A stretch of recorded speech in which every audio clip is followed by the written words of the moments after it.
Well, I don't know. Everyone has a podcast now. Well, not really.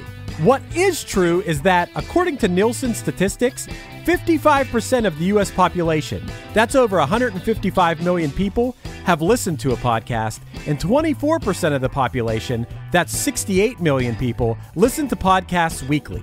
And these numbers continue to trend upward.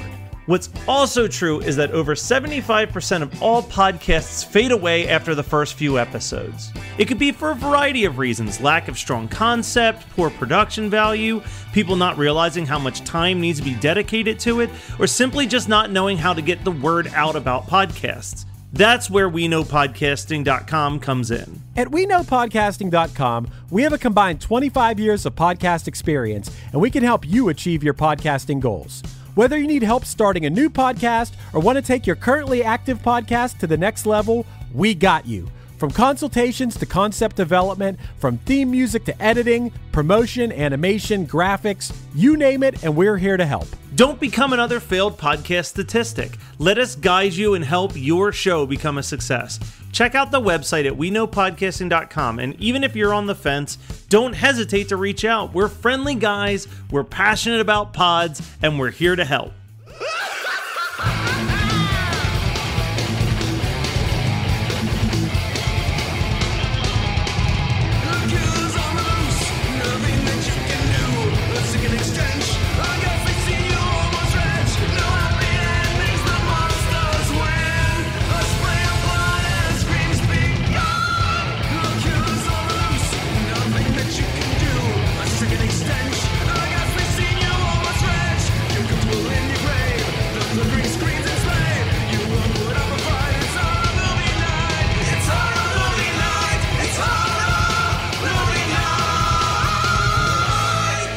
Hey, Horror Movie Night! This week we are talking about The Wishmaster from 1997 as picked by Scott. How did we go 310 episodes without talking about The Wishmaster from the 90s? First of all, it's a 90s film, so that seems on brand for us. Second of all, it's a Wes Craven Presents. That feels on brand for us. Third of all, some pretty graphic practical kills in it, and just a shit ton of horror cameos scattered throughout this fucking movie. Scott, what made you finally decide to pull the trigger on watching Wishmaster? So this was my first full watch of it, and I don't know why I never watched it. I probably thought that it was lame back in the late 90s when I was basically like watching all of the famous 80s horror movies, and I was really into slashers in high school, and so I was probably like, this is too slick and supernatural and not realistic, and now that's all I care about. So it was a great watch. I think that I saw it, was it Shudder or was it Amazon? I don't know. Whatever it was, they have all three Wishmasters. Peacock. I don't have Peacock. Oh, that's the only way I could watch it was Peacock. Peacock! Got to keep in mind, though, that I watched this months ago. So it might have gone off of that previous streaming service, and it's now on Peacock. Fair, fair. So my thing with this movie is I had it on VHS. I didn't buy it, though. This kid, Joe, bought it for me. Brian, do you remember Joe? Joey Bag of Donuts? He was like the brother of one of Jamie's friends, and we like, his dad had like an RV, and we like went up to their like mountain house a few times. We slept in a trailer. Yuck. So this kid, Joe, my sister did all these sports, and she made friends with kids who played sports. And those friends' parents become friends of your parents' parents, and like that whole thing happens. But I end up meeting her brother Joe, who was a little bit younger than me, but he was like horror buff right when I was starting to become a horror buff. So even though he was a little bit younger than me, he had like every Nightmare on Elm Street on VHS. So I would just go to his house and we would just like binge these movies. And he was like, "You've never seen Wishmaster?" So as a birthday gift, he got me Wishmaster on VHS. And I remember I watched it and I was like, yeah, it was all right. And then at one point, all four movies were on Netflix, and I kind of hate watched most of them. Like, I still like wasn't that into it, but I'm like, well, they might not be here forever, so let's watch all of them. But then Scott picked it, and I figured why not just drop the $10 on the full Wishmaster Blu-ray set? $10 for all three on Blue. Like anyone else would think. You know, Yeah, that's the decision everyone else would do. Like any other normal human who said, I've given this franchise 3 tries already and didn't like it. Let me put it in the collection. Yeah, it hasn't cost me anything up until this point, so let's see what happens if I throw money at it. But what's weird is, like, as I'm watching it this time, I definitely enjoyed it more this time than ever before. It could be because money was on the line. I don't know. But This is good. But I kept bouncing between this is the dumbest shit we have ever watched for the podcast, but also thinking this movie's pretty badass. Like, the opening scene has that dude's skeleton ripping itself from his body, I and have I'm like, a list of those yo! effects. The best part about that intro scene, man, is the fact that somebody just gave a blank check to the effects department and they were like, go nuts. And so they went nuts. We get guy turned caught in cement, guy with tree head, guy with demon belly button. Then we have possessed skeleton the guy, snake man. lizard guy. And then I have poor Ted Raimi. So I'm wondering if Ted Raimi is also in there, or if he's in the next scene. Ted Raimi is the guy who gets crushed by a crate when we go to modern times. Yeah. I mean, the funniest thing about this is that, like, the cast is so stacked that you get Angus Scrimm as the narrator, you get Kane Hodder, Tony Todd, and Robert Englund in it. You get the dude from Phantasm. That's Angus Scrimm. Oh, and Reggie No. Bannister. Yeah. But then Tom Savini, it was so weird because I've said this before on the show, how I'm terrible at catching faces. Like, I almost have face blindness because I just suck at it so bad. You know, I've got to, like, have a meaningful conversation with someone and then I remember their face. I have to have a second meaningful conversation and then I remember their name. But I saw Tom Savini for the split second of a split second and I was like, rewind. Oh, there he is. You know, like, I was just like, there he is. You know, it's so funny. But this movie, the special effects are just so good. Well, except for when they're not. Yeah, well, I think this is a perfect example of practical effects versus special effects side by side. Like, someone should have shown everyone this movie in the 90s. It's like, this is why we need our jobs. Like, if I was a, special effects artist in the 90s, I would be like, look at this. Because the jaw rip was fucking dope. So brutal. Oh my god. So good. So the jaw rip, we have to pause for 1 second because the jaw rip happened and me laying in bed eating dinner went, oh my god. Yeah. Like, out loud. I could not believe what I just seen. It was so dope. And then someone, like, turned into glass and broke, and it was like the same special effects that they used in Resident Evil, the video game. The video game. Yeah, it was really bad. Glass girl, snake face, knife face, like that's all bad at the end. Yeah. There's one guy who I want to call out who plays a homeless man in this movie, and it's George Buckflower. Right? That's the guy. He dies in the pharmacy, right? Well, no, he's the guy outside the pharmacy kinda who causes his wishes. death. Yeah, he causes he's the like, death. I wish he'd fucking die. Yeah, okay. Yeah. Well, no, what he says is, I wish he got cancer. And this Oh, movie has that's a right. fundamental misunderstanding of what cancer is because, No. like, the dude just starts foaming at the mouth almost immediately. But No. The guy. That's the thing is that the Wishmaster is not going to be like, well, 5 years from now, this guy's going to drop fucking dead, and I'm going to collect both their souls. No. It's super cancer. What he does, and let's just get into it. The thing that made me laugh for 15 straight minutes is what he does is if you say, can you get me $1 million? We're going to quick jump cut to an old lady trying to board an airplane and being told that she has to fill out who's going to claim her life insurance if something goes wrong. And then immediately mid-sentence cut to a plane exploding in the sky. That was some Naked Gun level shit, you know? Listen, we've seen a short film that may have been inspired by that scene called Bert's Luck. So I want to talk about George Buckflower for a second because his voice sounded familiar. And I was like, I feel like he has to be, like, I have to have seen him in something. And it says that John Carpenter basically gave him a cameo in almost every movie he made throughout the 80s.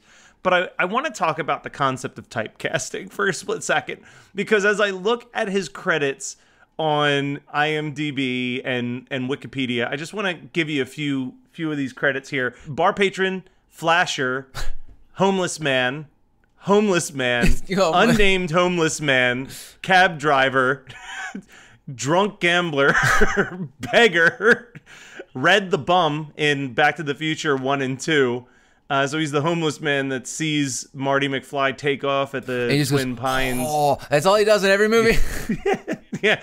Guy giving directions. That was one of his roles. You know, I was not expecting him to be giving directions as a homeless man. I was expecting him to give hand jobs. He was a janitor in Sorority Babes and the Slimeball Bolorama. He was the old man in Maniac Cop. He was Mr. Wallace in Pumpkinhead. Oh, damn. A security guard in Macamee. Moved up in the world a little bit. But then, yeah, just back to a whole lot of drunk, a whole lot of homeless. I think it's because they were like, take your teeth out. You know, that's basically like that's what they wanted him to do. I'm surprised he didn't show up in fucking Street Trash. He was in Warlock the Armageddon as man in a crowd. Really, just I love that he got an IMDb credit for that, though. That's the dream, all right? You know, like you do a bunch of bullshit, just like he got paid in sandwiches. You know, and then he gets to have this illustrious isn't very heavy-handed, bold quotes. IMDb, you know, credit list. It's wild. It's like 100 movies where he had no names for any of his characters. That means he worked 50 days on set. You know, like for sure. Yeah, he was knocking out 2 movies a day. I think that one of the problems with this movie, and we've talked about there are no problems with this movie. It's perfect. Stop yourself right there. There's that trope that you have to start the movie with like a big bang. Like you really have to like grab the audience's attention. And I think what happens is that opening scene is so fucking gnarly that the first like 4 or 5 kills feel really tame in comparison. Like when, and this isn't me making a joke, this is the actual casting. When the character of Josh blows up this jewel and Vern Troyer in I saw Wishmaster makeup. So good. Yeah. He's the first level of transformation.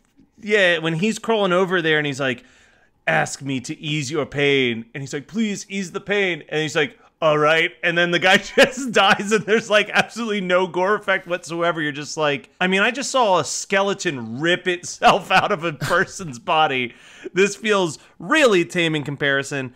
We don't really start getting some of the truly gnarly kills until my boy, his credit and Can't Hardly Wait is just stoner guy, comes in and he's all press stone in the medical center, in the morgue, and his eyeballs get sealed up. Oh yeah. And I'm just like, all right, now we're this is what I'm looking for. This is the good stuff. I even think that like turning the one girl into a mannequin, it's like kind of tame, but then you have those moments where it's like the close up of like the human eyes inside of the mannequin, and it's like really horrific. Yeah, yeah. I loved that kill because it's way more torturous. I mean, like, yeah, how bad would it suck to have your skeleton rip itself out of your body and be possessed? I mean, that would suck, but that's like, let's say 20 to 30 seconds of excruciating pain before you fucking die. She's stuck in the mannequin forever, or at minimum 3 days while she dies of thirst. I think that that's the problem with djinn, you know, like the whole concept of like an evil genie is that they grant you your wish in fucked up ways, and you need to have things that are visually appealing for a movie like this, especially when it's from the 90s. But visually appealing isn't always going to be horrific, and I think that the only true kill in this that's horrific is the mannequin, or the fate, not the kill. I'm just gonna say it. I get it. It's an evil genie movie. Some of these are real fucking stretches to get to, like with the scene with Tony Todd, where it's just like, do you think your life is boring? Because he always makes that weird stretch the A moan noise after every word, and Tony Todd's like, you know, yeah, sometimes my life's a little boring. And then he's just like, all right, Houdini, now get out of this torture chamber. Well, that's what's like, so funny, because it's early on in the movie, it seems like he really is bound to rules. And that's what makes it fun, is like he's trying to outsmart you and you're trying to outsmart him. Let's just call it an it, because I don't think it has a dong. We never saw anything but a codpiece, so I'm going to call it a non-gendered being. Anyway, Matt cut all that. So I think that you're right. It's a gimme when you're like, I just want to get you out of the way. You know, if they would have spent 1 minute instead of 30 seconds on Tony Todd, I don't know what his daily was, but it must have been too high. I think that there's like, he's not even subtle. You know what I mean? Like, it's like you've seen like these movies where like evil genies will like subtly get someone to wish something, but he's just like, yo, don't you straight up wish that you could be young forever? And they're like, yeah. And he's like, boom, you're a mannequin, peace. That's because and that's great because, you know, the vast majority of humans are not very intelligent and they can't see beyond their own wishes and the nomenclature within which they speak. So perhaps this is a larger discussion about the downfall of Western society, the obsession with money and beauty, and I'm full of shit. This is just an excuse to show people getting murdered. So I gotta tell you though, you shat all over me and trampled all over me. Matt, this is me making fun of Matt now. Matt trampled all over my bit earlier on when we were talking about the guy getting super cancer in the pharmacy because I had such a good joke. I was gonna say, this is the Deadpool origin story we didn't actually get to see. Oh, there we go. I'm glad that Brian thought it was funny, but I'm really disappointed in you right now. Also, let the listeners know that I was not farting at Scott. It was a callback to a conversation we had in a group text today.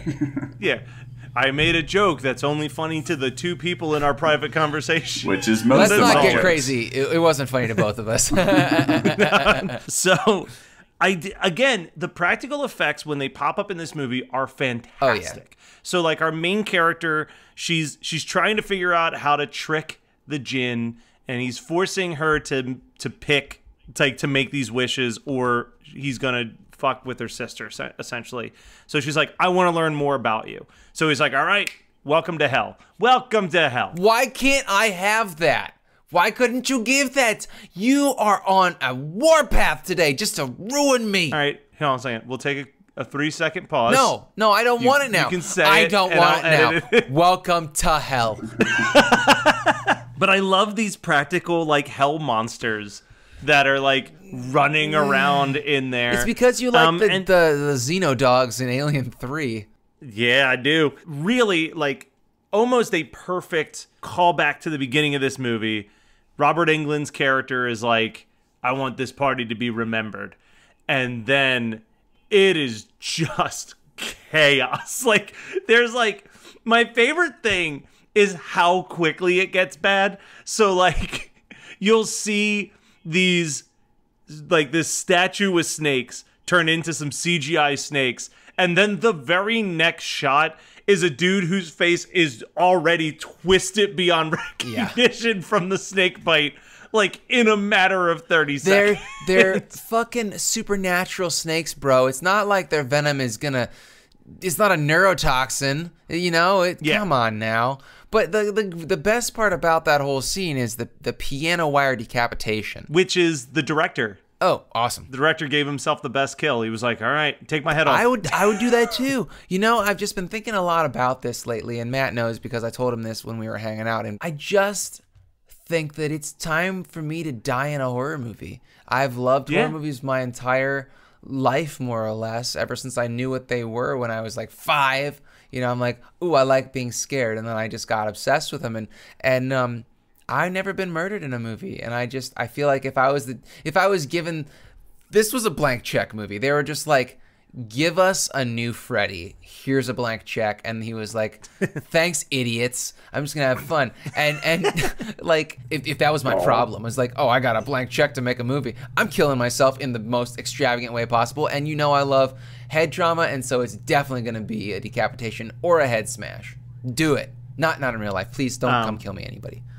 So how do we feel about the ending of this movie? That's why I was getting complaining. Like, that's why I was getting ready to complain, because I knew this movie's an hour and 9 minutes, and I checked at one point because I was like, I really got to get some work done. And I was like, oh, there's 9 minutes left, and I felt like 30 minutes later, I'm like, when is this fucking movie gonna be over? It just felt so long. Well, I meant more that she basically uses her third wish to wish that the guy 3 days ago wasn't drunk on the job and erases everything that we've seen. So it's kind of one of those like, and nobody died type twist. It was all a dream. Where, Truly is the only downside of this movie. I can live with the shitty CGI. I cannot live with it was only a dream ending. Scooby-Doo ending. Here's the thing that's kind of insane to me is that the animated series Extreme Ghostbusters found a better way to get around how to make a wish that the genie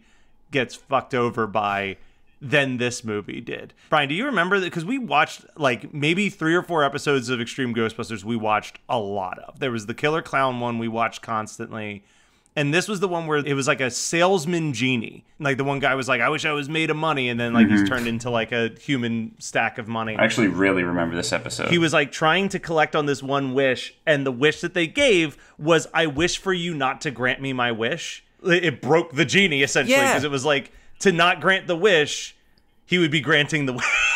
Yeah, you have to. That's the only way to beat a genie is to, like an evil genie or like a monkey's paw or something like that, is to wish for an unfulfillable wish. It's like because you got to think about them as, and this the movie itself doesn't really think about them this way, which is annoying. They all work in logic, and so they're almost like a machine or a piece of clockwork. They're the machine in 13 Ghosts, and if you put a little wrench in the machine, it breaks. You know, like that's the only way to beat an evil genie. The ending really kind of is the bummer of this movie because it's just this really forced, tacked on like happy ending and everybody's okay. What they should have done is that they should have had her seem like she got her wish, but actually her be in hell, like, or in the like in the stone. Stupid. All right, so Scott, double feature time. It's super easy, and I'm really glad that I'm going first. I'm going with Curse 2 because there's just snake transformation after snake transformation in this movie, and I just want to see more of those rubber snakes getting thrown on top of a car in Curse 2, The Bite. Also, that movie is pretty dope with the practical effects, so I'm just going practical effects heavy. Obviously, it's me. All right, Brian, how about you go first or go next? Okay, I would throw in Candyman. Because Tony Todd. All right. Yeah, Tony Todd. Because as soon as I saw him, I was thinking, man, I'd really like to watch Candyman. It's not a fun watch. It's too heavy. I'm not saying it's not a good movie. I'm just saying it's like... This guy can't call anybody too heavy, you know what I mean? Listen, so Scott and I did hang out this weekend. You know, we took in some real serious cinema during that entire time, which was that we watched Ghoulies 2, Freddy's Dead, and Sleepaway Camp together. So that's kind of Scott and I's bread and butter. You know, like... Yeah. But so my double feature with this... Yes, I agree with you that their goal was to do a new Freddy movie, for sure. But what they actually had a lot of elements of was a really good Hellraiser movie. So I think that I would pop in Hellraiser after watching Wishmaster. Bloodline? Hellraiser Bloodline? Is that what... No, just Hellraiser. Let's not get crazy here. It hits a lot of the same beats as Hellraiser. The girl, the twisting of pleasure, and even the scene where she's very briefly in hell and chased by some weird monster. Yeah, Demo Dogs. So Hellraiser. Scott, what is something that you watched this week that you want to give a shout out? Well, I want to say I am 2/3 of the way done with the, was it 2017 Swamp Thing TV show, the DC one that's supposed to be like super dark and everything like that. And I gotta tell you, I don't really like it. I think that there are so many things that they are getting wrong. Somebody had a good idea, and then a committee came in and fucked it. The thing with DC is that they have this incredibly rich history of, you know, characters, and they have some of the most iconic superheroes of the last, 80 years, whatever, and they consistently trip over their own shoelaces trying to keep up with Marvel, who got famous for a talking rodent. All it takes is a good screenwriter, somebody to write a good script, and then you need to set groundwork. You can't throw everything at a screen in one movie. Like, fuck Zack Snyder for putting Doomsday in, you know, Batman versus Superman, and then spoil. I mean, first of all, that is the worst screen adaptation of a superhero character. I mean, a comic book character. It's so bad. The Swamp Thing's not nearly that bad. I'm just saying that I am an ultra big Swamp Thing fan. You're right, though. They want to be Marvel without doing like the first 10 years of groundwork that Marvel put in. You know, the best DC movie is Wonder Woman. And it's because, well, it's the first 2 acts of Wonder Woman. The 3rd act is fucking terrible, but you know, like the first 2 acts are amazing. But again, it's the same thing with, like, if DC would also learn from Marvel in the sense of, like, as far as I know, and this is something maybe for Marvelous Questions one day, but, like, as far as I know, the movie Guardians of the Galaxy isn't exactly an adaptation of a faithful adaptation of what those comics were up until that point. But it's like, when you're working with something that's literally like a D or E level comic book, you can just find someone who has the right tone for that story and create something amazing out of it. And I think that Wonder Woman's really the closest they've ever gotten. And Wonder Woman's still, like, if she's not an A-list character, she's like a B+ level character. She's still a very well-known and respected character in comics.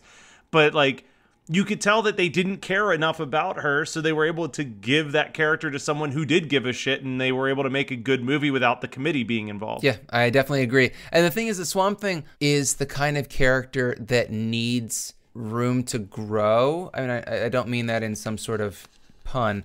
I just feel like, so what they're doing is they're ignoring the original storylines completely, including the vast majority of the Alan Moore stuff. So like the Len Wein stuff is pretty much out the window, although it feels like it's a little bit more of the original version of Swamp Thing, where it's a man who becomes a plant instead of a plant that thinks it's a man, which was the Alan Moore run. It's trying to be super dark. I just feel like they are pulling, and I can tell the homages that they're trying to hit. A lot of the Moore stories, the Alan Moore stories in the early, you know, the early saga of the Swamp Thing. I think that it was at least directed, if not written and directed, by a group of people that love horror movies. And that's great. I mean, like, obviously that should be my bread and butter, because the first episode, there's literally a thing, the Thing. There's a scene where there's basically the Thing, but it's made out of plants. And I was not expecting much, and I'm not getting much, so I'm not upset.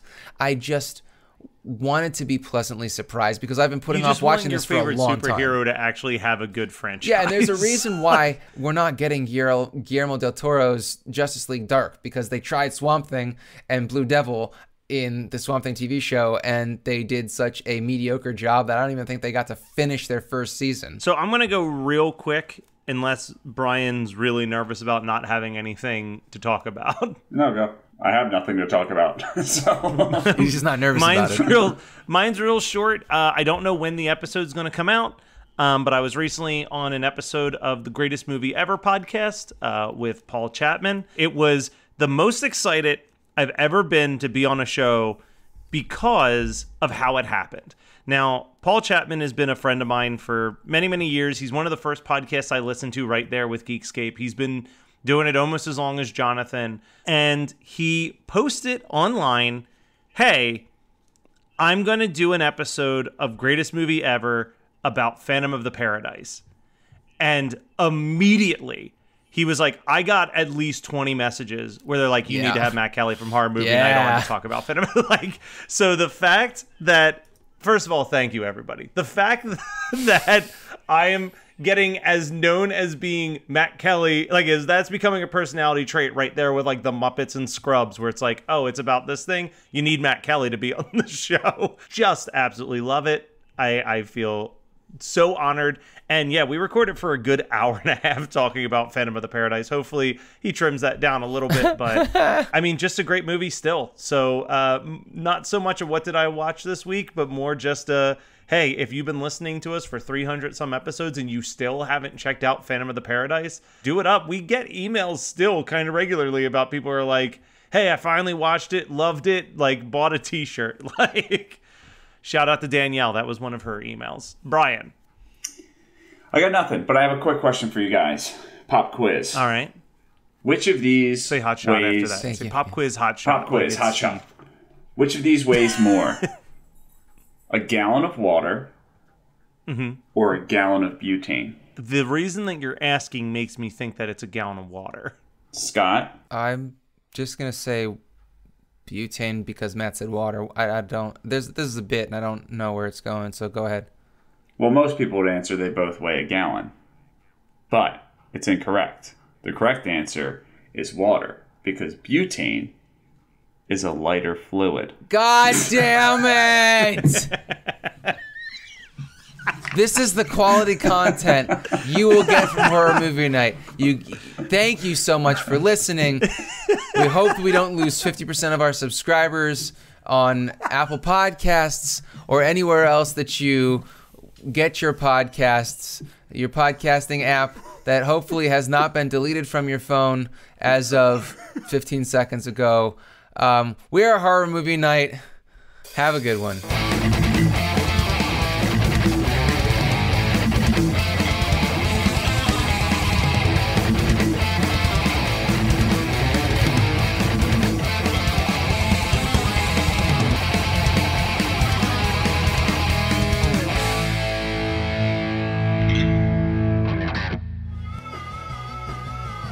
You're listening to the Geekscape Network.